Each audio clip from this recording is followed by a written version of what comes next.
Most of the Cubans will love him because he was a great leader. I say was, he's still alive, but I say was because he's not working anymore. But still behind the scenes, I think he's still doing some stuff that we need because we got a lot of things in Cuba that we achieved thanks to him. There was a time that many things were forbidden for us, but not because of him, because of the system, because of the economical situation as well, because of the Cold War between Cuba, USA, even Soviet Union, and the communist country from East Europe.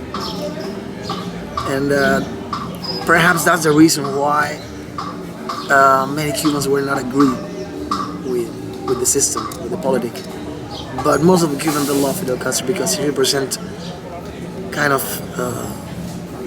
lucky star for us. Thanks Fidel, we Cubans, we got dignity. We do. Thanks Fidel. Cuba is known all around the world. No one in the world can say that they don't know about Cuba. Everywhere I have been, and I can tell you because I have been in more than 16 countries. And everywhere they speak about Cuba. Even on the news, on TV. Cuba, Fidel Castro. And he put our name in the top of the world. It's not to show off, it's just the way he did it. Also because he made a revolution that we need to have. You were talking last night about the Cuban pride and maintaining what's Cuba as the Americans start to come and more tourists start to come. Yeah, that's what. That really touched me because I think that's something so important for people to hear is Cuba is meant to be Cuba. And if Americans come here or other tourists, other countries to try to take over. Or to take too much, tell me about. No, this is just my point of view. It's not a point of view of every group. Yeah. It's just my point of view that we had experiences, and I suffered a couple of them in Europe about some Americans. Not all of you, and I'm pretty sure of that because I got a beautiful girl in front of me.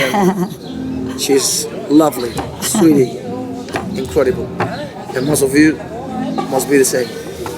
But I suffer every time the United States made an invasion to any country. Yeah. Making war in any country. Getting involved in the internal affairs of other countries. That's not good for anyone. And that's what I meant yesterday when I said that if American comes, they are welcome. But come as a tourist, come to invest, come to join us, come to live with us, to share with us, but not to take control of our lives like it used to be about 57 years ago. Yeah. Because I can tell you something that I learned from my granddaddy. There was a time that Cuba used to be called the beach of America. We were talking about 1950s, 1955, in those years, when Batista, one of the worst presidents we had in Cuba, he was killing people, he was corrupting people as well, and he was a criminal. And that one was the one Fidel took over. Batista, we needed in that time. So that's the reason why I say that we love him, most of us, because he gave us this pride, he gave us this dignity, the one we still hold, and we want to keep on holding this one. And do you think many people feel the way you do that? I talk to many people who do love Fidel, and when I go home, people are always so surprised. No one loves Fidel.